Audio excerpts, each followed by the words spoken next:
Good evening, everybody. It's Monday, April the 17th, 2023. As you can see by the balmy weather outside, welcome back to spring. This is the regular meeting of the South Haven City Council. I'll call this meeting to order. Invocation this evening is going to be given by Pastor B.J. Marshall from the Bethel Baptist Church. And good evening. Thanks for coming out. Thanks for having me. Well, let's pray. Dear Heavenly Father, Lord, I just thank you for this opportunity to come together to be a group of people that lead well. Father, I ask that tonight, as discussions happen, that wisdom prevails, that your blessing is put upon this city to progress as you would have it to be. And it's in Jesus' name that we pray. Amen. Amen. Amen. Thanks for coming out. And now if you join me for the Pledge of Allegiance. I pledge allegiance to the flag of the United States of America and to the republic for which it stands, one nation, under God, indivisible, with liberty and justice for all. All right, roll call. Jeff Arnold. Here. Wendy Onuki. Here. Joe Reeser. Here. Steve Schlock. Here. George Sleeper. Here. Letitia Wilkins. Here. Scott Smith. Here. That takes us to the approval of the agenda. I make a motion to approve the agenda. Second. Motion second to approve the agenda. All those in favor say aye. Aye. Opposed, no. It's approved. Next, we have a proclamation recognizing Dark Sky Week and the formation of a Dark Sky Park. And we had a request to turn the lights up, but I guess we'll leave them on. We want to appreciate the dark sky. All right. I'll start this. Whereas Governor Gretchen Whitmer declared April the 15th, 15th to 22nd, 2023 as Dark Sky Week in Michigan. And whereas the experience of standing beneath a starry night sky inspires feelings of wonder and awe and encourages a growing interest in science and nature in our community, and whereas light pollution has scientifically established economic and environmental consequences which result in significant impacts to the ecology and human health of all communities, and whereas 80% of the world's population, including many people in the city of South Haven, live under a dome of light pollution, and whereas light pollution represents a waste of natural resources amounting to roughly $3 billion a year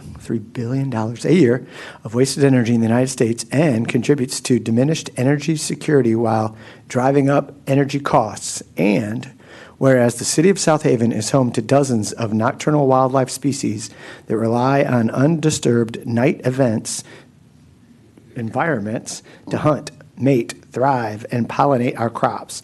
And whereas the South Haven Charter Township is currently working towards having an international dark sky certification with the cooperation of Van Buren and Allegan counties and the Southwest Land Conservancy to make local dark sky parks accessible and enjoyable to all. Now, therefore, be it resolved that the City of South Haven wishes to declare and recognize April 15th through the 22nd, 2023 as Dark Sky Week. Signed, Mayor Scott Smith, City of South Haven, presented on the 17th day of April, 2023. so go out, not tonight, and enjoy the stars. And I will just say the city does have an effort we work on cutoff lights and different things to decrease light pollution. So we do our part. That takes us to the consent agenda, items A through H. Make a motion to approve consent agenda items A through H. Second. Motion and a second. Any discussion of those items? Seeing none, this is a roll call vote. Arnold. Yes. Onuki. Yes. Reeser. Yes. Schlock. Yes. Sleeper. Yes. Wilkins. Yes. Smith. Yes. Takes us to new business. City Council will be asked to approve special event 2023-18, which is Playpalooza, to be held July the 30th, 2023, from 1 p.m. until 3 p.m. at the Riverfront Park. Make a motion to approve special event 2023-18 Playpalooza to be held July 30th, 2023, from 1 to 3 at the Riverfront Park. Second. Motion and second. Kate, what do we got? Thank you, Council. Thank you, Mayor. Thank you, Council. This will be a new event. This will be a fundraiser for the Mitten Museum. This is something similar to what they've done other places where they have the family-friendly activities, some music, obstacle games, obstacle course games, and a food truck, ice cream, and raffle. The food truck will be there from 1 to 3 and will be selling from those hours, but will be allowed to set up starting at 9 a.m. This does not look like this will be a lot of elevated music, so this should be kind of keeping things down. to roar. There will be some crowd fencing dropped off early in the morning so they can set that up, but it will not impede the traffic from the boaters into to the sidewalk. Very good. We like our Is that pretty fair? special. Got it? Okay. She got it, she got it. All right, We do have Scott Whiteford here to speak on that. all right. Well, come on up, if you'd like to come on up. Just state your name and address and tell us more. Sure thing. So Scott Whiteford, address is 05375 Parkview Lane here in town. So I have the privilege of being on the board with Ms. Anuki over here as well for the Mitten Children's Museum. And essentially what this is just doing is getting a whole bunch of kids. It's going to be a little chaos in the right kind of way. And we're going to have a little, like we said, the food truck. We're going to have a little obstacle course for the kids to get some energy out as well. A little bit of healthy competition is great for all of our young guys and ladies. And yeah, so it's just, it benefits right now. Just to give a little bit of background, the Children's Museum, it was formerly named the Forever Curious Children's Museum. It was based out of Fenville. We moved pretty much all operations here to South Haven. And we want to really kind of thrive in this environment over here and just really kickstart a lot of things for our young people. So I should probably move this a little bit, sorry. Good. But yeah, so I am just here because I'm one of the new board members. Spent about, 6 months, give or take. And obviously I have 4 little ones, and I want to make sure that they have plenty of fun things to do in this town. So it's just a lot of fun for everybody involved. But We like Yep. it. Cool. Thanks for your time and helping make it happen. So we love fun things for Sure kids. thing. So- I think this is kind of a no-brainer for everybody. Yep, we like it. So, So very good. yeah. Thanks, Scott. Appreciate it. Awesome. Yeah, thank you for your time, guys. You got it. Any other council questions? I have a question. Yeah. Is this going to be something annual, or is this just a one-time thing? Oh, can I? Come on. Come on up. Sure thing. So, Ms. Wilkins, the intent is definitely to make this an annual thing. And if it were up to me, it'd be once a month. But annual sounds pretty fair. So, sure. I like it. And just one last thing. It seems like I heard of something like this before. Is it kind of like something similar they have in Chicago area? A big thing, but I think there's maybe a little bigger or something. Naturally. But, Okay. but yeah, so there's, it happens across the country, really, in a lot of different towns and cities. And we just want to figure out some way to emulate it here and make it so, obviously, we'd love to hope for the sky in the first time, but I think it's hopefully something that grows every single year. Okay. And just get, like I said, a bunch of little ones running around. Running wild. Okay. So, Then one last question. Is there like a financial goal you have, or?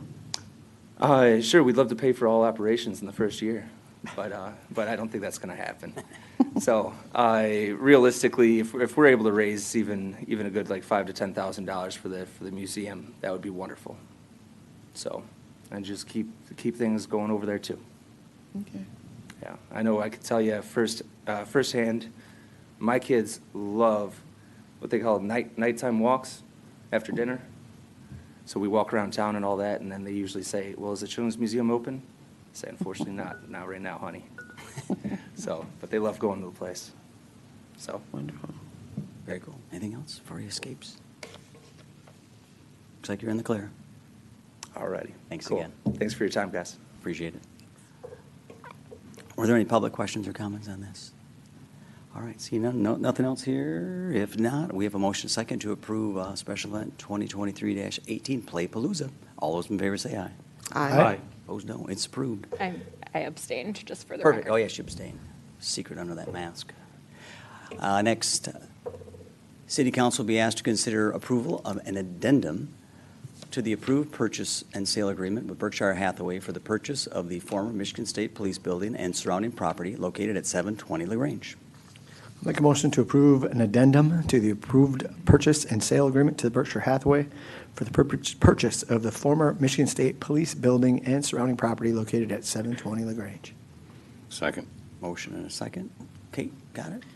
City council members, this is as we are trying to dispossess the city of the former Michigan State Police property located at 720 LaGrange. We had a purchase and sale agreement that was approved last year, and we've been working on this sale for some time with Berkshire Hathaway, which was selected as the entity to sell the property to. We did work on that purchase sale agreement that was approved by council. Berkshire Hathaway has come back and asked if we would add an addendum prior to closing this Friday. They are looking to take out the requirements to do the upgrades to the building under the commercial rehab abatement that we had built into the program. Steve Foss from Berkshire Hathaway is here to kind of also talk. But as the representative of the city who's been working on this deal, it's been brought to my attention that the number of upgrades that they want to do, which they want to do over time, would cost a significant outlay, which is part of the reason why we're bringing this back to you. The purchase price remains the same. They remain committed to doing the work. However, they are concerned about putting that kind of an outlay into the building and then just getting a commercial rehab abatement over 10 years. They would like to take their time, phase in these improvements over time. So nothing else other than that is changing. Okay. Do we have Mr. Foss come? Yes, if you would like to come on up and at least share with us the thoughts on the property, that'd be great, and then we'll see if we've got questions. Well, good evening. My name's Steve Face. I'm president of Berkshire Hathaway Home Services, Michigan Real Estate. Welcome. Mr. Mayor, members of council, thank you for having me. Thanks for coming. Appreciate it. So currently, we are renting that building, and the city came to us and, said it was for sale. They didn't want to rent anymore, so we said we'd purchase it. After looking at the abatements and all the scope of work that needed to be done, we found out that it was going to be in excess of $550,000. And our main concern was the timeline. They wanted it done like the first year, I believe. So we said, hey, let's take that timeline off. We'll forgo the abatement. My goal is to execute the updates as quick as possible. We want to, make that whole corridor look great. It's going to have our sign up there, and we want to make you guys proud and us proud of our brand and what we do in the real estate community. So we're just asking for, taking it off the actual addendum, but you have my word, we will be working diligently to do the upgrades and make that look good. It needs a lot of work, if you guys haven't been in there lately, so.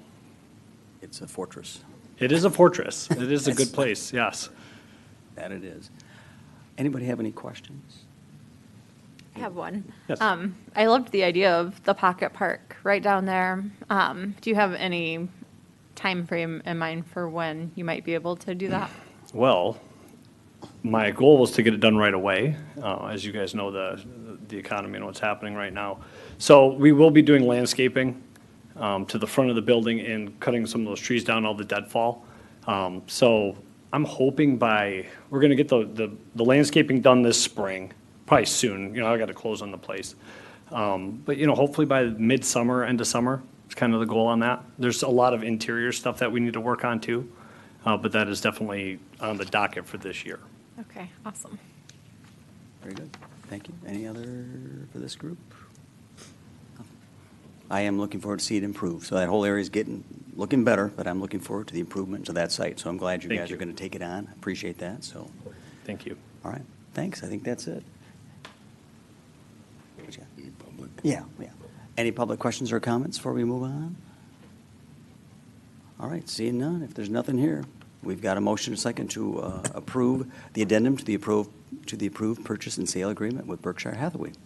All those in favor say aye. Aye. Opposed, no. It's approved, gentlemen. Thank you. Appreciate it. Have a good night. Next, that takes us to City Council will be asked to take the following actions regarding a social district application. We'll just put these two together. 223-12, which is a resolution recommending approval to the Michigan Liquor Control Commission of a social district permit application from Kitchen 527. And second, Resolution 2023-13, a resolution recommending approval to the Michigan Liquor Control Commission of a social district permit application from Taste. Make a motion to approve Resolution 2023-12 and Resolution 2023-13 as read by the mayor. Second. Very good. We've got a motion, we've got a second, and Griffin is here to fill us in. Good evening, Griffin. Absolutely. Good evening, everyone. I'll do the best I can to kind of summarize these together, and if there's specific questions about either of the two applications specifically, I'm happy to go into that afterwards. But as the mayor mentioned, this evening you have the first two social district permit applications to participate in the South Haven Social District that is scheduled to start this fall. As you all likely remember, towards the end of 2022, City Council approved a resolution to establish a South Haven Social District. We internally as staff are working through some of the processes with the Michigan Liquor Control Commission to establish appropriate signage and so on and so forth like that for this fall.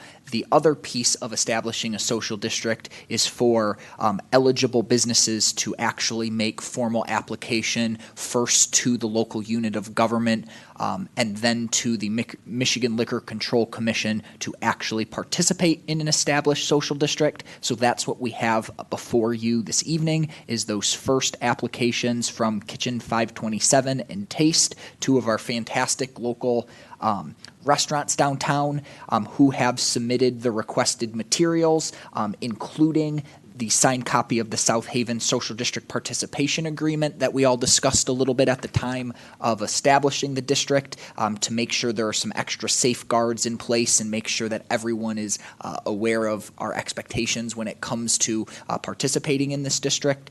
So both of these two businesses are aware and looking forward to participating. We have the materials we need from them and would just be looking for a formal resolution recommending approval of their application this evening that should they get those will be sent to the Michigan Liquor Control Commission for review and next steps on their part. Okay, sounds good. Appreciate it. What's the deadline for this? I mean, as far as other restaurants? There is no firm deadline. What we're hearing is the MLCC is between 2 and 3 months in time to process an application. So for someone looking to be able to participate in October 1, we sent a letter out this late winter, early spring to try to encourage people to go through it this spring. Obviously, a lot of our restaurants are quite busy in the summer, right. But there's nothing that would stop one from doing it at a later date. They just may get a delay when they can start participating. Gotcha. So if someone shows up in October and says, I'm ready to go, we'll tell them, we'll see you in December. Got it. I do know we have several businesses who have also been taking a look at this, and I think are taking a little bit more of a patient approach to see how this goes. So I do anticipate we will have some more of these coming before you all at some point in the future, but I definitely give Taste and Kitchen 527 a lot of credit for their excitement and being the first ones and getting through this. Absolutely, I agree. Council questions before public, or not public first? I think everyone knows what these are. How about public questions? Oh, sorry, go ahead. Oh, I just have one question. These applications, is this just a one-time thing, or does it need to be done each year? My understanding is it only needs to come before you all once, but I do believe they have an annual, I don't know if it's an inspection or they have an annual process with the MLCC. Okay, thank you. Okay, good question. Were there any other public questions on this? All right, easy enough. Well, let's get this started. First two in. So this is, we have motion second to approve Resolution 2023-12 and 2023-13 for Kitchen 527 and Taste for the proposed social district. All those in favor say aye. Aye. Opposed, no. They are approved. And next, City Council is going to be asked to Mayor? review. Oh, yeah. Before we go on to the next item, which is the House Boat Committee, I want to be very complete about item number 9, which was the addendum for the sale of Michigan State Police. We need to also make sure that we're approving Resolution 2023-10, which gives the mayor and the city clerk the assigning authority for these closing documents on April 21st. So the resolution actually gives the mayor and the city clerk just approval for assigning powers for all of our contracts, specifically for real property transfers. Gotcha. Do you need a second? Do you want to? There should be a motion and a second, and then of course a vote. Sorry. Make a motion to approve Resolution 2023-10. A second? All right, motion is second, and just want to repeat that one more time, just so everyone understands what we were just, it's, Sure. no, but I guess I thought it was part of that For all of motion. the city council contracts and whatnot, the mayor and the city clerk should be signing as the signatories, but most especially for a real property transfer such as the Michigan State Police post sale, they will need this resolution to close on Friday. So we'll need this resolution agreed to. Gotcha, okay. Everybody got that? I think we're good, back at it, gotcha. Motion second to approve Resolution 2023-10. All those in favor say aye. Aye. Opposed, no. Thank you. Now, let's go back down. City Council is going to be asked to review the recommendations of the Ad Hoc Committee on Houseboats and Floating Homes and discuss next steps. Griffin, I think this is you. I'll just start off by saying thanks to you and the entire committee that volunteered a lot of time, a lot of really smart people dedicated their time to this. So it was a very well done piece of work. I will just start by saying that. So take it away. Thank you. Yeah, definitely. So just as a little bit of background before we get into the recommendations, on January 17th, 2022, the City Council voted to establish an ad hoc committee to review possible regulations for houseboats and floating homes. My understanding is this really stemmed from some questions and concerns being raised from some members of the public. Ultimately, City Council appointed a few months after that a committee made up of representatives from City Council, the Planning Commission, Harbor Commission, as well as the public in general to take a look at these topics. I will also say thank you. I do know we have several members of the committee, including Councilwoman Onuki, who's here, who actively participated in this and put a lot of work to get it to the point of bringing these recommendations before you all. So in terms of a little bit of a summary, the first meeting started in September 2022 with really a kickoff in terms of what is it we're talking about. Can we try to break down the differences between houseboats, floating homes, liveaboards, commercial floating uses, et cetera, to try to have a discussion on the questions and concerns, legal issues, regulatory options regarding these different types of structures. So there is a couple bullet points on that first page that talk about some of the items that this committee dove into in detail over the following months, as well as some summary questions that the committee, I think, quite wisely used to really guide their work. Ultimately, the committee recommended 5 different, policy suggestions for you all to consider, as well as in the memo, I have included 2 policy considerations that ultimately did not get majority of support from the committee for a formal recommendation, but have included those in the memo so you at least all get a chance to look at those as well. So I think if there's no opposition from council, probably the best way to start this would be to first pose the question, is this something you all are still wanting to move forward with? If the answer is yes, then we're going to be looking for some guidance the rest of tonight in terms of where you all would like to go with this topic. So I guess I'll leave it there. And we'll also throw out, if you all would like, I'm happy to work through, I guess, the 5 approved recommendations in a little bit more detail. I guess I don't mind kicking it off. I mean, having read through this, and I heard the initial concerns, I definitely feel like this is something we should try to rein in and get ahead of. I mean, I think it's a rather slippery slope. I want to make sure we keep boats in our marinas and not a whole bunch of floating homes. So I guess I would rather be ahead of it. That would be my thought. And if we do it, I would suggest we do it by special use. I'll start with that. I do think there were, and if you want to walk through the bullets, but at least under the recommended tab, there were some bullets that I thought were kind of spot on regarding incorporate the definition of a houseboat, and you could read more, update the definition of a marina, review. I mean, I think rentals, I don't think that's part of this. We've got rentals coming up. So is that? Sure, yeah, I can work through these a little bit if you're it's willing helpful. to. I mean, those make sense to me. I guess I'm curious from others, but So first recommendation was to incorporate definitions for houseboat, floating home, and floating commercial structure into the zoning ordinance. Presently, these definitions don't exist in the zoning ordinance, and this committee spent a lot of time kind of working through the nuance of these different things, and felt like it would be important to clarify the different definitions for what these are and what they aren't before really having any further types of discussion on what regulations may or may not be appropriate. Specifically drawing the designation between what is a floating home and what is a houseboat was really important to the committee in terms of their future discussions. Moving on to the next one, updating the definition of marina in the zoning ordinance. So our zoning ordinance does presently have a definition of marina. Several on the committee felt like the existing definition was slightly outdated, and I know staff also made some recommendations on that one in regard to clarifying what could be some misconceptions about the existing definition. The third one was to review the short-term rental ordinance to potentially include the regulation of floating homes.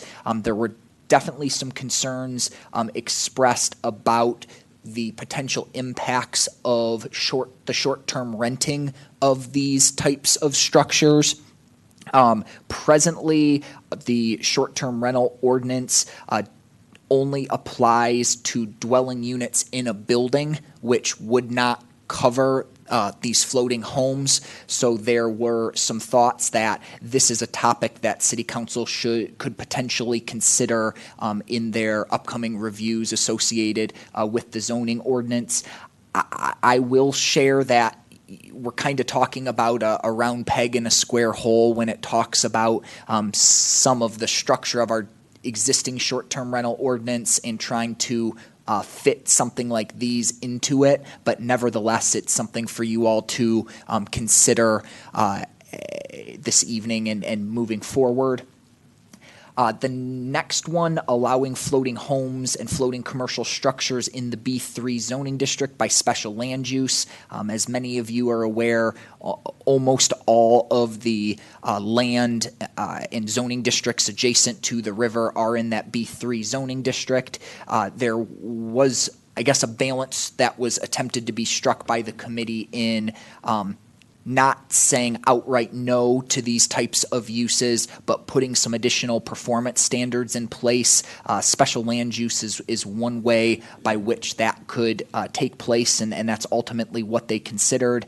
You all will see by one of the possible recommendations that wasn't moved forward. They did also have some discussions about allowing these types of structures and uses by right, and ultimately the committee decided to recommend more with the special land use performance standard option. And then lastly, incorporating minimum construction standards for new floating structures. Presently, these floating structures, floating homes, floating commercial uses fall in quite a bit of a gray area when it comes to existing construction codes, Army Corps of Engineers U.S. Coast Guard standards, and so on and so forth. So there's a little bit of a regulatory gap, if you will, and the committee definitely wanted to make sure there were some minimum safety standards in place when it came to buoyancy and mooring and fires and those types of things. So got some recommendations from Edgewater Resources, who the city works with regularly and has a little bit more experience with these types of uses in other states that they worked in, help to establish some possible minimum construction standards for all of your consideration. My final comment will just be some of these like special land use standards or the land use options, those would be more appropriately addressed in the zoning ordinance. So the planning commission would have to get looped in at some point in time if that's the direction you all decide to go. Alternatively, the short-term rental question, as well as the minimum construction standards, those would be more appropriately addressed via police powers in the regulatory ordinance. So those would more than likely need to stay with you all at the city council level for you all to really guide where you all want to go with that. I will stop there, but I'm happy to do what I can to answer any questions. I just want to jump in. I threw out a few thoughts to kick it off. Public input. Public first? All right, we'll start with that. Let's go with public comment first. How's that? Then we'll jump in. So anybody would like to speak to this, just come on up, state your name and address. You'll have up to 5 minutes, and we will hear you out. And good evening. Hi. Welcome. My name is Dustin Hall. I live at 410 River Island Drive, so very close to the two floating structures that are there now. So two issues that I had, and I was able to attend only one of the meetings. Full disclosure, though, my wife sat on the I don't know what the council, the board, the committee. And so I did get a lot of information, through her. But my two concerns, number one, there are two floating structures there now being used as short-term rentals, already having issues with them even this past weekend with the very noisy people that rented it, clearly inebriated, throwing stuff into the water. That already occurred, and there's snow on the ground now, so it's going to get worse, I fear. So the two that are there now already causing issues, my concern is, what's it going to look like this time next year? How many are going to be there next year? No regulations exist as of right now on the ones that are there. If more come in before we have any formal regulations for these things, then these get grandfathered in as well. So what I'd like to ask is that a moratorium be placed on any new ones coming in until we have some rules and regulations surrounding these. The other concern, or really this is more of a question, how are noise issues going to be are these going to be treated the same as boats? Are houseboats going to be treated the same as boats when it comes to me calling and saying, there's some really loud music blaring from this thing out there, and they go, well, sorry, I can't do anything for you. Because my understanding is that boats, when there's loud music, they're supposed to be enforced as vehicles. Am I going to have an issue with these things not being enforced the same way as if there was a boat in that slip rather than a houseboat? So, thanks. We can contemplate as part of this discussion. That's a good question, though, but thank you. Good question. Oh.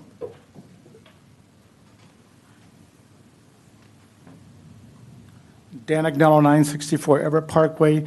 I felt the same way he did, especially last year. I think I brought it up before, was when I heard from my son who has a boat slip in St. Joe that these two rental boats were being made in St. Joe and towed up to South Haven.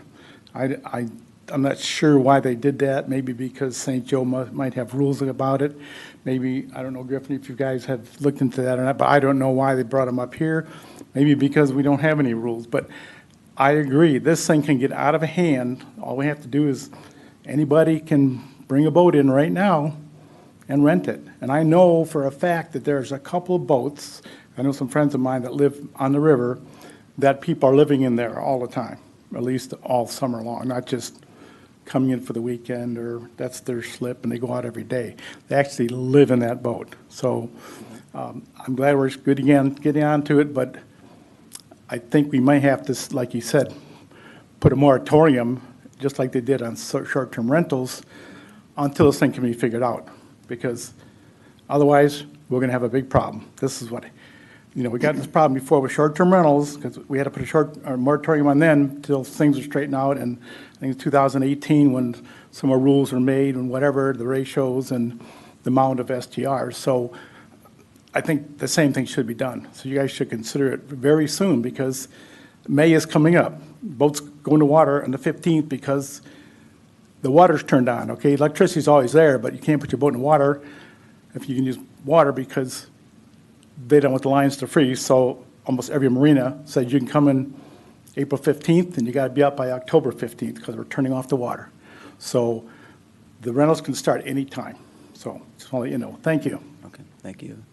Any thoughts, comments? No, good.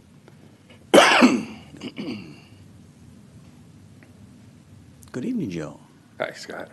Joe Wilchin, 519 Virginia Avenue. I live right down in the same area everybody's talking about. It just basically comes down to April 15th, marina's open. There's going to be boaters. It doesn't matter if it's a houseboat, a 40-foot Sea Ray. Everybody comes out there to South Haven to stay on their boats. Most of the people do live on them in the marinas down there every night sometime. and the weekends. That's part of living in South Haven. That's why we're here. Yep. I've lived there 20 years. There's going to be a little bit of noise for 3 months, but it's not that bad. I'm trying to figure out why the committee did a great job. I went to the majority of the meetings, missed like 3 of them. But it's all comes down to noise. It's all the noise. It comes down to the marina owners and associations need to police the marinas, and they did Police Chief Natalie was here. She spoke to the committee.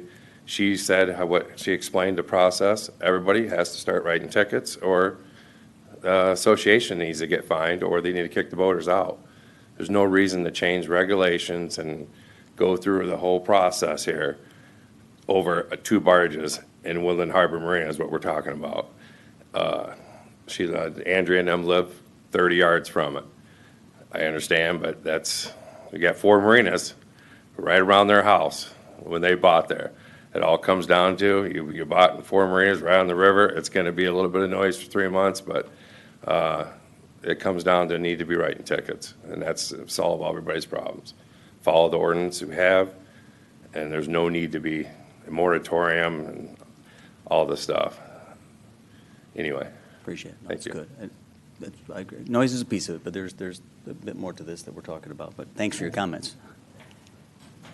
Actually, you've already been up. Sorry, it's a one and done. You can always email us, though. But yeah, send us. Wife can. That's true. Send your wife up. You go, Dick. This podium would be too high, even if I did stand up, folks. So. We My should name is do Dick that. Brunvan, We should do that. 360 Brockway, South Haven, Michigan. I had the honor of being the chairman of this group, and I want to Thank tell you. you that it was an incredible group to work with, and we had wonderful support from the city. And at least speaking from my point of view, Griffin was a smart one on it with the person that he had with him. I just followed some of his directions. It was one of these committees, I find, that when we got together and we had our discussions, Griffin and his staff person was with him that knew what we were talking about and put it together in what you have before you.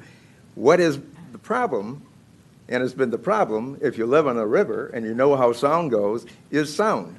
And if you ever have been with parents like I had, who said when you go to a state park, you have quiet time because there's all those people around you. The problem is people have to understand that you need to respect other people's area, other people's property, and understand that how sound travels. And that's one of the big problems. We had the chief there, and we talked about that. And it is an issue of management of marinas.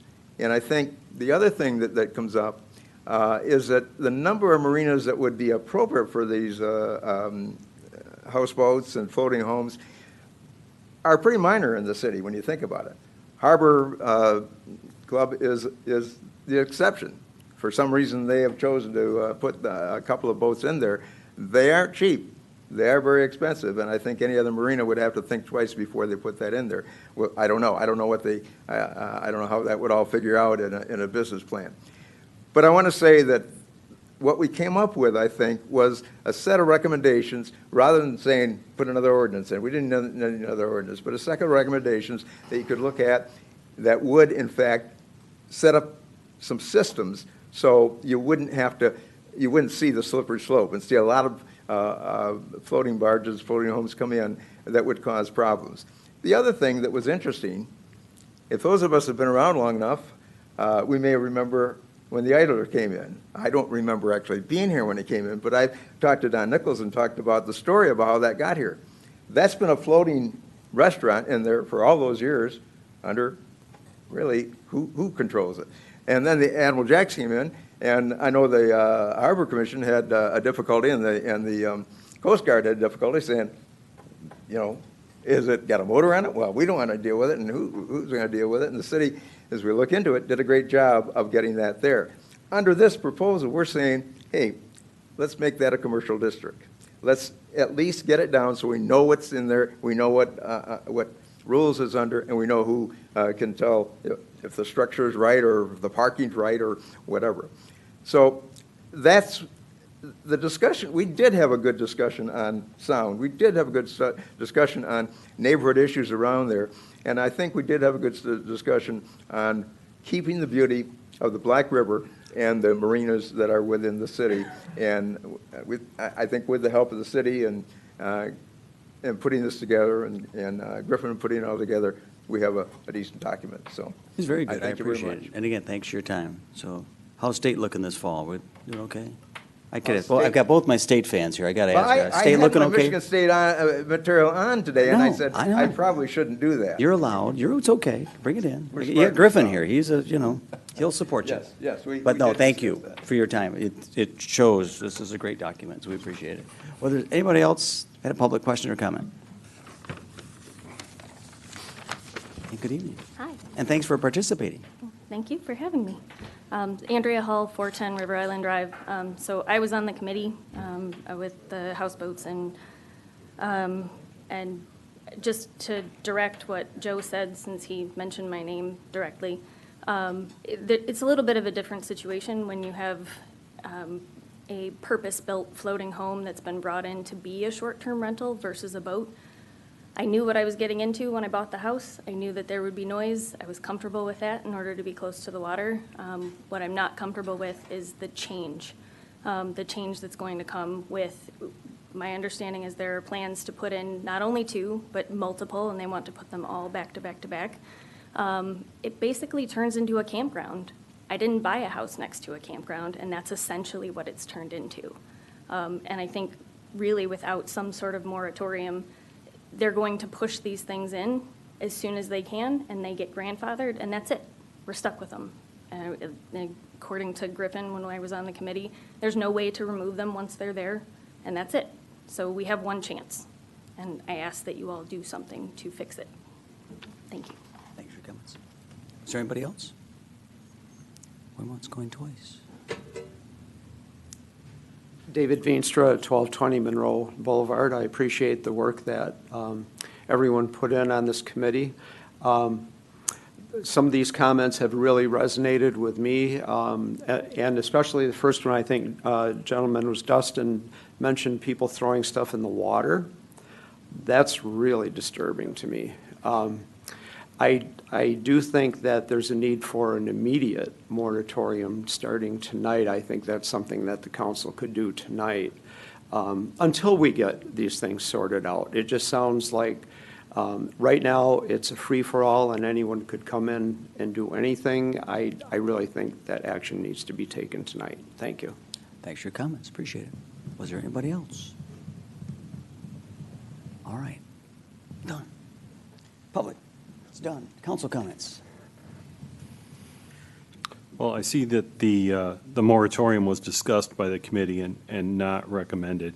Can you expand any more on, the discussion surrounding the moratorium? One of the things I worry about with the moratorium is when you start talking about a moratorium, then people start to rush to get things in before the moratorium. And sometimes that has the opposite effect of what you're looking for, so.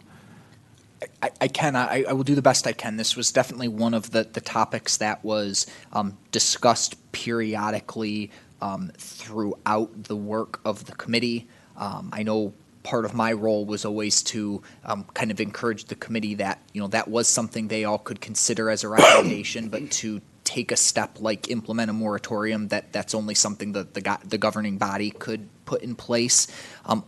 I believe of our seven-member committee, ultimately that one was voted down 2-5. And the reason I say that is we did have a couple members on the committee who were interested in seeing City Council put a moratorium in place, but a majority were not. I think their reasoning varied, but I don't think they felt like there was the urgency that some others did in terms of this topic. What's your thought on timeline to the stuff we're talking about here, by the time we get through some to planning, some to us? I mean, how can we put some? That is tough to say. I think some of that depends on the specificity of the direction in terms of next steps that City Council provides. Okay. And, again, how urgent you all want to see some of this take place. I know, bluntly, in terms of a lot of the other things we have going on, there's a lot on everyone's plate right now, staff, City Council, the other boards and commissions. So, I definitely don't want to tell you this is something we can do, instantaneously, when I think we've seen over the last couple years, a lot of topics like this, they take some time. Okay. I mean, I don't know what, again, I like the bullets we covered. I like that. I like special use. For me, that reins it in and makes it a little tighter. I also think performance standards for things like parking, utility connection. Again, I worry about utilities. How are these things going to be handled? Because I don't want them pulling up and piggybacking utilities, and there's some of those standards as well. However, we could make sure those are in there. Garbage, make sure that's all where it lies in here. That's kind of where my concerns lie, and I don't know how tight it needs to be. Is it if the bullets are enough? And if I can clarify one thing that I think was brought up by a few different members of the public in their comments, is part of the reason for the committee establishing specific definitions for floating home and houseboat is to try to define the difference between these purpose-built structures that I think someone mentioned, and what we think of as more traditional boats and houseboats or boats with sleeping capacity on them, and make sure that we're allowing people who have for many, many years to continue to use their traditional boats for the purposes they use them for, versus these more purpose-built structures. Admittingly, defining the difference between the two was quite challenging, but I think the committee ultimately had something that was pretty good. And then another one that's relevant for you all is it was brought up, what are other communities doing? That was something that this committee looked into, and I give them credit and give you all credit for being a little bit more on the cutting edge or the proactive side of this topic. From what we could tell in the state of Michigan, there's only one community who is presently regulating these floating homes, and that's the city of Saugatuck. Other than that, this as of right now is not an area that a lot of local governments have gotten into in terms of the regulatory structures. Anyone want to take a shot at any other questions, or want to take a shot at what we want to direction? I did want to just say, after serving on the committee, which was a really great experience, and I thank the chair and everyone else who served on it with me, and Griffin as well for leading it.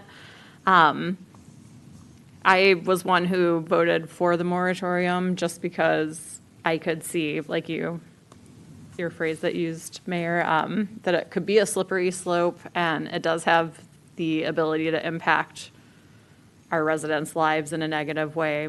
I know you already have two, and I could just see that kind of snowballing over the next few months or however long it takes to get some regulations in place. I didn't really see a big drawback to having a moratorium. So again, I'm still in favor of that. If I remember during the discussions, part of it was the wording, and some of the members not wanting it to be a very strong recommendation. I don't know. I just think it's something that council should still look at and consider if it's the best for our residents and our city to put in a moratorium.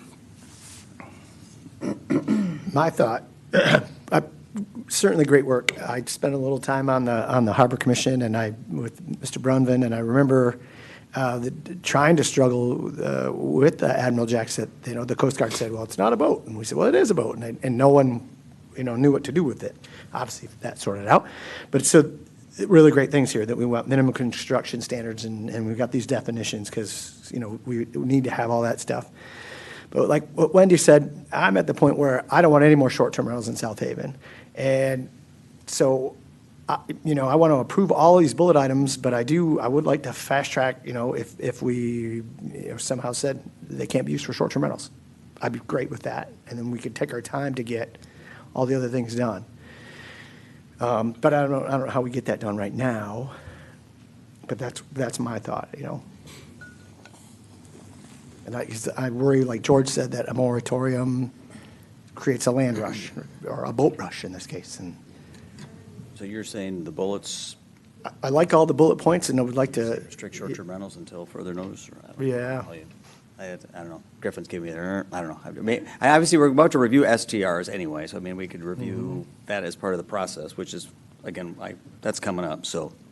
Yeah, your only way to prevent something like this that we presently don't regulate from being a short-term rental that's true, we don't right regulate, now that's true. is you all would have to direct staff to prepare moratorium language that we could work with the city attorney on and bring back at a future meeting. That would be the way to do that if that's what you all wanted. I have a couple comments. Yeah, jump. Just off the top of my head, I'd just like to mention thanks to everyone that served on the committee and their time and efforts. My concerns are as follows. The biggest concern is what we're talking about is regulating someone's private business, in which I can only think of probably 3 facilities in town that this would affect. Everything else is condominiums, or better water terminology would be docominiums. All the marinas you see up and down the river are docominiums. They're regulated through a board, through their master deed, and through their own regulations. Very similar to a regular condominium association on land. It just happens to be a space in the water. So the way I see it, I guess I'd like to know from a committee member or what they found out is how many marinas any change would involve. Would it just be the 3 that are coming off the top of my head? The houseboat uprivers in the township, so it doesn't affect that. So I'm wondering how many that the committee figured out that it involved. How many marina facilities that it would involve with their different regulations. We did have a compiled list of it. I'd have to find it to get that to you all. In terms of existing structures, we're only aware of Admiral Jackson, the Idler, in terms of commercial uses, and then the 2 existing floating home facilities at the preserve, the Woodland Harbor Marina. But in terms of the different private marinas that this would impact, we did have a list. I just don't have that number in front of me right now. I would think that would be pretty important information for the committee to hear. As far as any legal determination, I know that there's pending litigation in Saugatuck. Ludington is under review. Ferrysburg and Spring Lake have new. So did our attorney make any recommendations on what's going on with that? Our attorney looked closely at what was going on in Saugatuck and determined that there are legal structures by which we could do this appropriately if that's what City Council wanted. They found that the Saugatuck situation was kind of a unique situation to some details with them. It wouldn't preclude the City of South Haven from implementing appropriate regulations in this area. Did he say what those differences were? And I didn't see that legal determination in my packet. Yeah, there wasn't a formal legal opinion rendered, but the city attorney did attend one of the meetings at the committee and talked through it with them. So that's something we could look to coordinate for you all if that's what you all would like. So we don't know what private businesses this affects. We don't have a legal determination, so I will be voting no on any action tonight. I would prefer to table it until we can get those answers.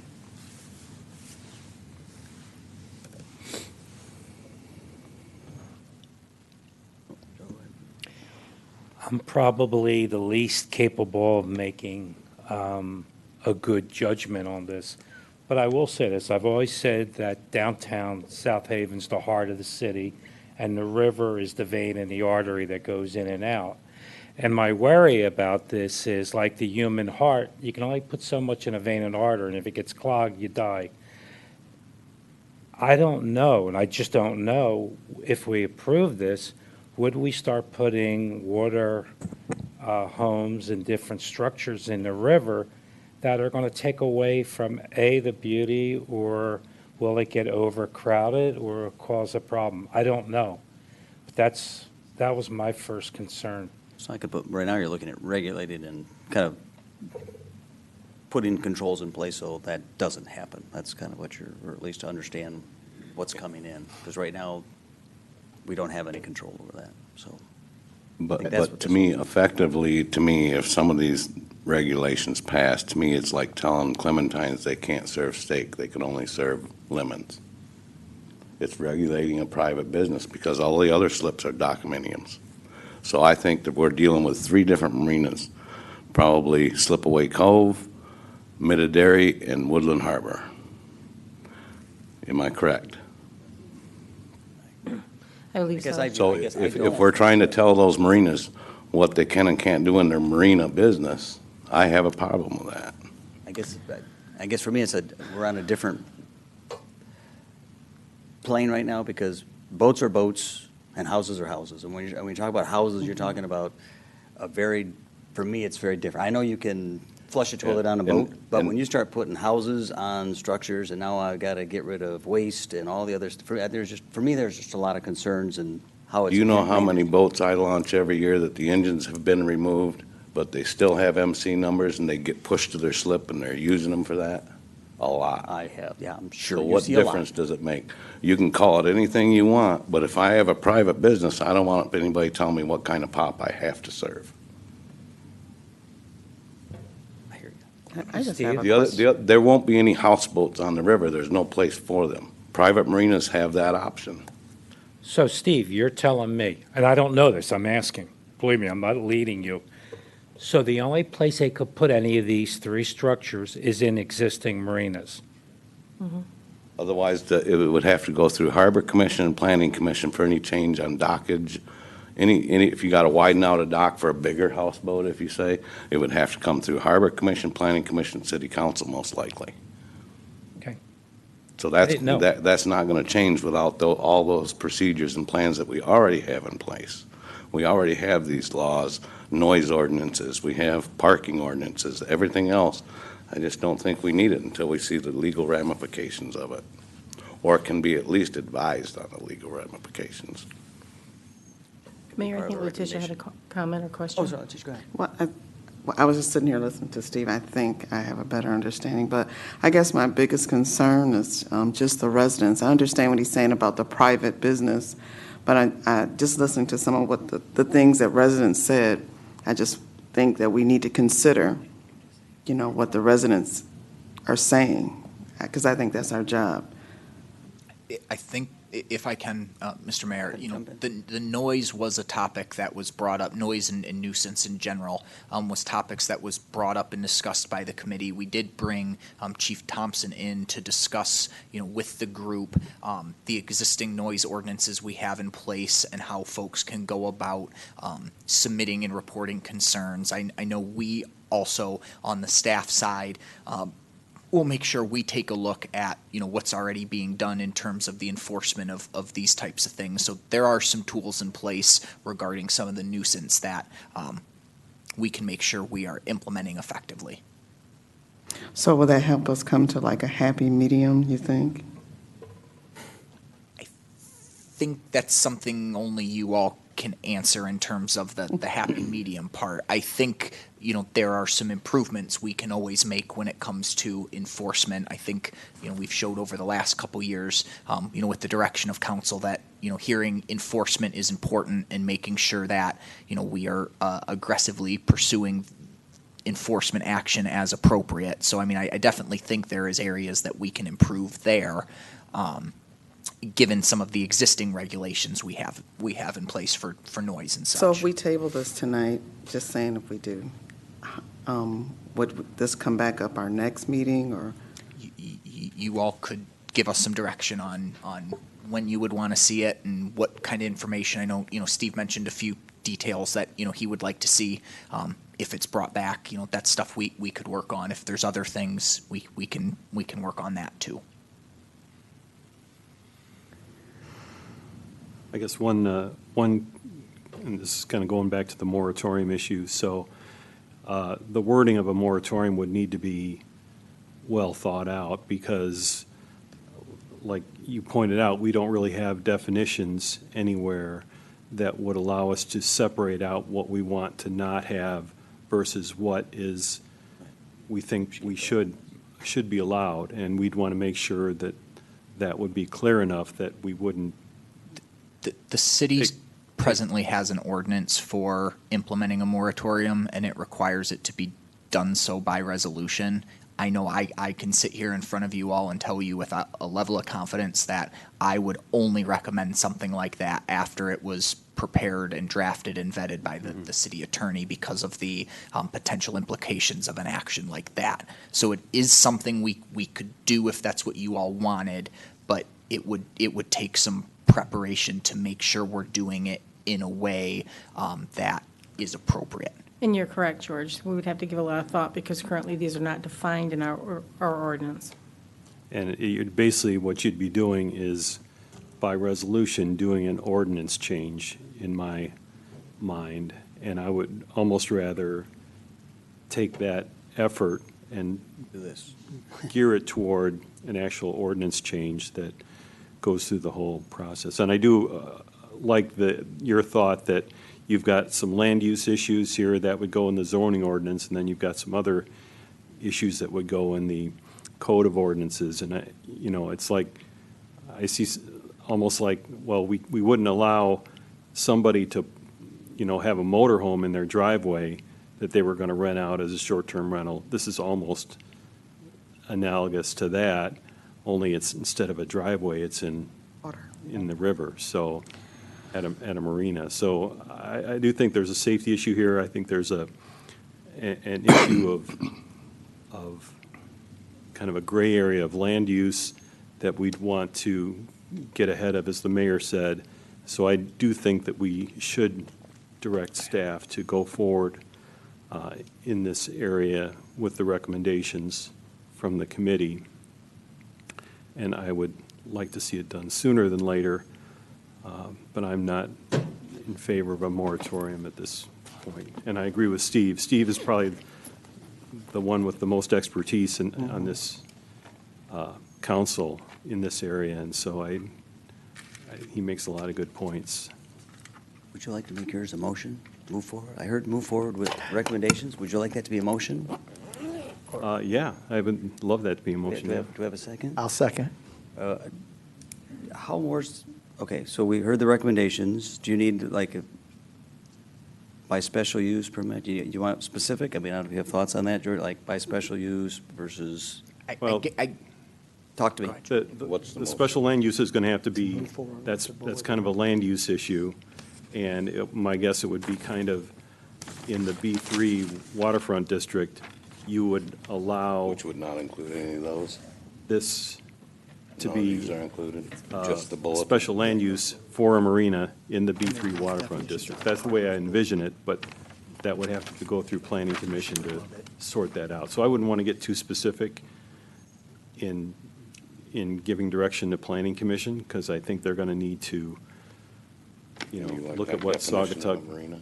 has done, get input from the city attorney, and then come up with something.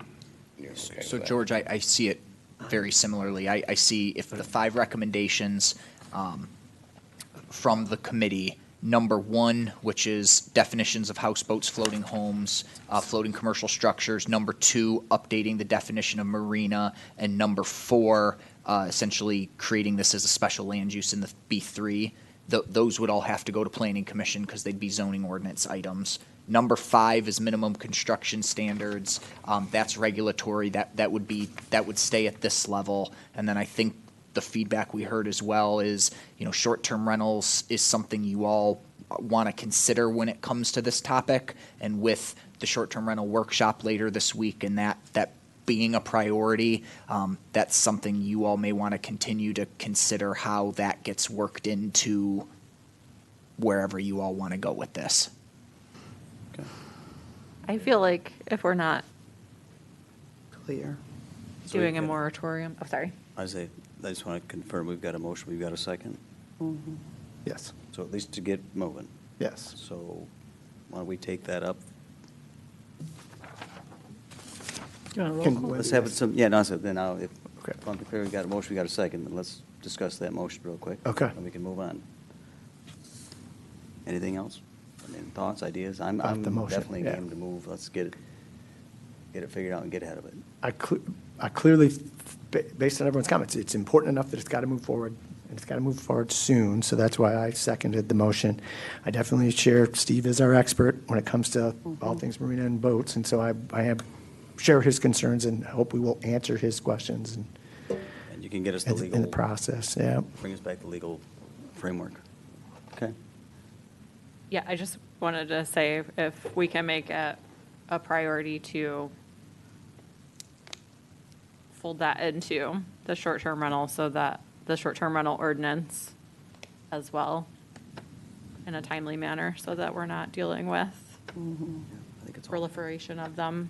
I think you've got some That would be consensus good. there. Okay. In that case, we've got a motion, we've got a second. As discussed, why don't we roll call it to make sure we're all clear? Onuki, Yes. Reeser, No. Schlock, No. Sleeper, Yes. Wilkins, Yes. Arnold, Yes. and Smith, sorry. Yes. Motion carries. All right, very good. To work you go. We're at the time of the meeting when citizens in the audience will be heard on items not on the agenda. If you'd like to come on up, state your name, state your address. You'll have up to 5 minutes. Then we can go out and play in the snow. Good evening. Dan Agnello, 964 Everett Parkway. My subject's going to be the Hale Block project. It may be premature, but I couldn't go to the PC meeting last week, but I watched the video and I had some concerns. And one, before I even get my time, well, it's already started, I'd like some clarification. It sounded like that the rentals units would be long-term leases, but the condos would be, would not be able to be STRs. Is that correct? Oh, well, I can, No? That's really not before this board right now. Well, I was just, That's- okay, yeah, that's- all right. yeah. He's not up You here can to ask give questions, we can get questions. back All right, Everybody can okay, hear this at that's fine. home, so. I think it's a good project. I like the fact that they're going to have public restrooms there, which are, needed. They're revising the ones by the rink, renovating the ones by the rink. We have the ones over on Huron or Eagle, whatever it is. But like Chairman Tim said, they commented, and we need to have a blend in the building with bricks. Brick buildings, because all the newer buildings, this 335 Center had bricks on it, and Fifth Third Bank is going to have brickwork on it whenever they get started on that thing. And it was also mentioned that if this is a 5-level building, which is very high, and it was mentioned that if the building would not be 5 levels, that maybe the construction wouldn't be as good or the materials wouldn't be as good. So I'm questioning, well, wait a minute, if it's going to be 3 or 4 levels, I don't think the contractor's going to use any lesser materials. It's going to still be done per the same commercial building codes. And then it was also mentioned that the housing in this unit would be applicable to people working downtown. These are anywhere from 1,250 to square foot apartments to 4,000 square foot condos. You all saw my email, but I'm only doing this so I can get it on the record. Randy Locker said that there's a high demand for two-bedroom apartments, which is great. And he's sized a lot of the units up to, including level 4, as 2- and 3-bedroom ones. But the 5th floor has 3 condos, one 3,500 square foot and 2 4,000 square foot. If you do the math, the ones on the first, on the second and third floors are anywhere between, at $350 a foot, you're looking at $450,000 to $500,000. If you're looking at the 1,350 to 4,000 square foot unit, you're looking at 1.2 to 1.4 million. That's even if you do $300 per square foot. If you're really going to be optimistic, which is not true, the housing cost right now is $350 per square foot. So I don't know where this is coming from. Okay, and I agree with Tim Griffin and Mike Neese that the residents have a right to see digital renderings and 360-degree renderings, and maybe 3D printer models based on 3 different levels: a 3-story, a 4-story, or a 5-story. And the project is if the project is approved as a PUD, they're asking for a waiver, okay, for 5 levels, 62 feet. And if you add the penthouse for the HVAC, you add the HVAC units, for the elevator, you add the HVAC units, you could have a building 75 feet high. And compared to the existing building that's there for the quilt shop and New Holland. Thank you. And if this is a PUD, it's a double-edged sword. If they get turned down, they can't appeal to the ZBA, and if the public doesn't like the 5-story building or some of the other waivers, the public cannot go to the ZBA. So that's something to keep in mind. It's an exciting project, but I have some concern. Oh, and another question is, what are we getting for making it a PUD? And they had a list, and then you saw my email. But basically, the other items that they mentioned were exactly what other buildings, restaurants, businesses have downtown. The only thing that wasn't on other businesses was the public restrooms. So what I'm saying is, are we giving away public restrooms for a 62-foot building and some expensive condos that I don't think it was in, I don't know where that came from, but I don't think it was in the stakeholder input or the resident input to have that. Thank you. Have a good night. Thanks, Dan. Anybody else? Going once, going twice. David Veenstra, 1220 Monroe Boulevard. I will not be able to attend the STR workshop. I have a prior commitment, and I just wanted to make a couple comments on that. I was disappointed to see how the Tribune portrayed 2 sides, the rental side and the anti-STR group. There is no anti-STR group.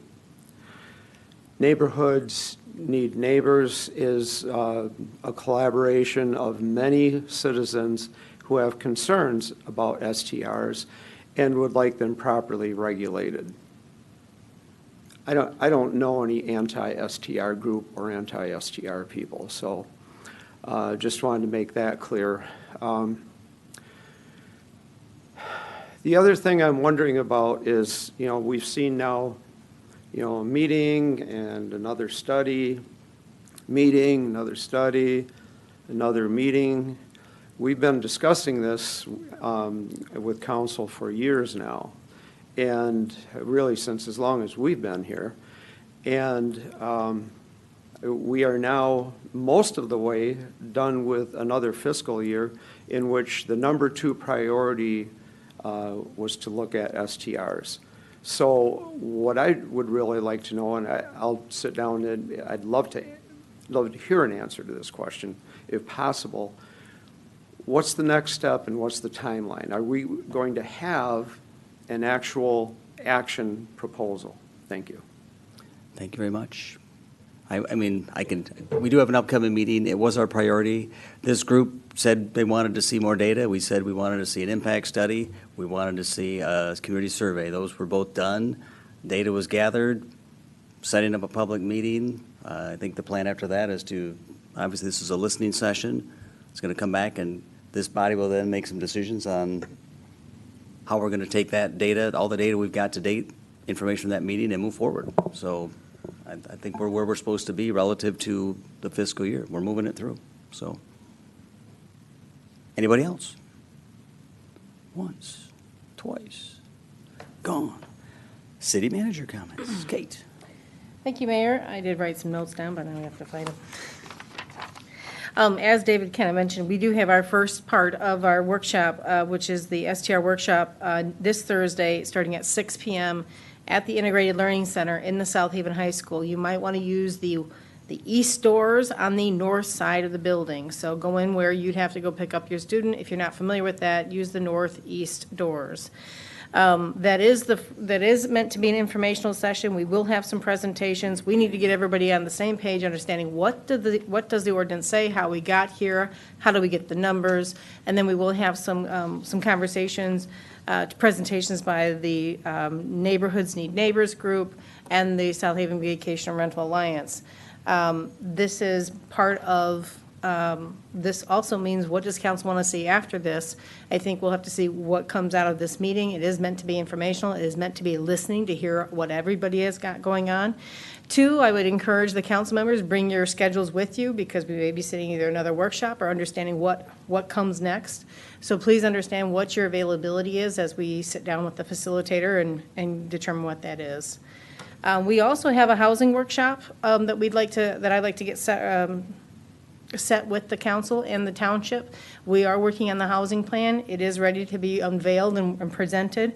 It'd be nice to have a joint meeting with that group and bring that up, but I know that we've got workshops coming out of our ears at this point. We just wrapped up our second budget workshop, so I'll be reaching out for that one. That one can take some time. I think the STR workshops are our primary focus at this time, because not only is it a priority in this current fiscal year, it's in the next fiscal year that starts July 1.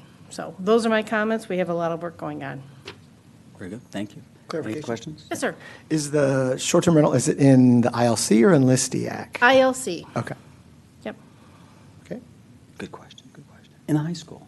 Yeah, In the both high in the high school. school. In the high Both are school. at the high Yep, school. I should say Elsie High School. In the high school. There you go. Very good. Both are in the high school. You know that. Very good. Any other questions? Ms. Kate? Nothing. Council comments. I'll start on my left. No comment. Mr. Schiller. No comment.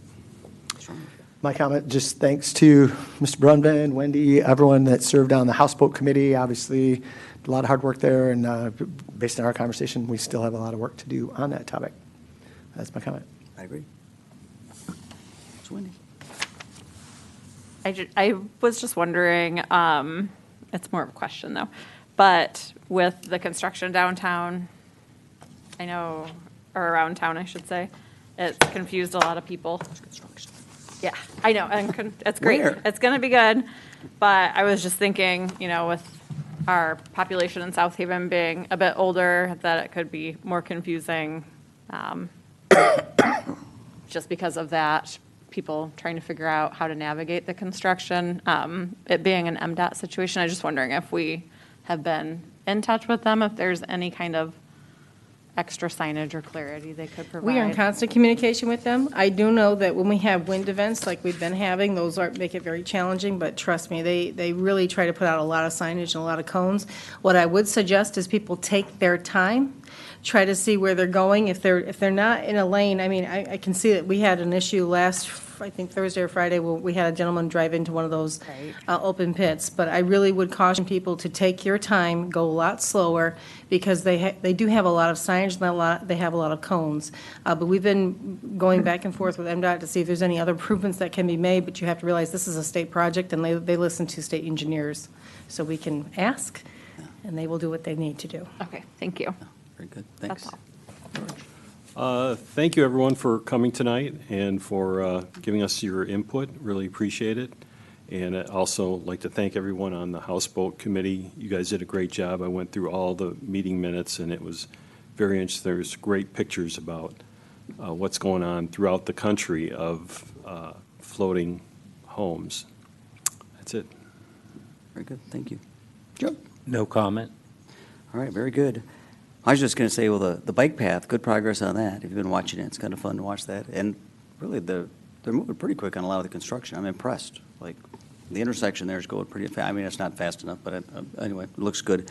Next meeting, can we again go, I know didn't make it tonight, but maybe next meeting, can we go through that meeting format, that planning commission format? And I know Megan, bring us what you're finding out at some of your meetings. We've been seeing some stuff in the MML magazine as well, so copy some articles. Let's go through that meeting format. And other than that, let's work on our podium. So the next time Dick comes, we're on it. I'm on it. I've already been in touch with our IT do it. department who set this up, and what I forgot to do is, Oh, I'm on it. We got it. usually we just use the table microphone, so That's it all doesn't good, have but to be yeah, we moved can- over, so. We can do better. Okay, good. Motion to adjourn. Make a motion to adjourn. Motion to adjourn and a second. Thanks, everybody, for coming. All those in favor to adjourn? Aye. Aye. We are adjourned. Have a good night.